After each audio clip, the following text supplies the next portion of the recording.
Thursday அப்படிங்கிறதுனால ஃபுல்லாக cleaning work தாங்க இன்றைக்கி. நிறைய பேர் வந்து இந்த ஷெல்ஃபை பற்றி வந்து கேட்டிருந்தீங்க. நான் வந்து தெமுல தான் கொலாபரேஷன்லேருந்து வாங்கியிருந்தேன்.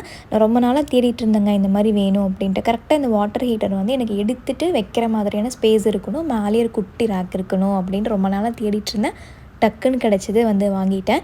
ஒரு லிங்க் வேணுனாலும் டிஸ்கிரிப்ஷனில் கொடுக்குறேன். இன்ஸ்டாகிராம்லேயே ஒரு தனியாக ரீல்ஸ் போட்டிருக்கேன், வேணால் செக் பண்ணிக்கோங்க.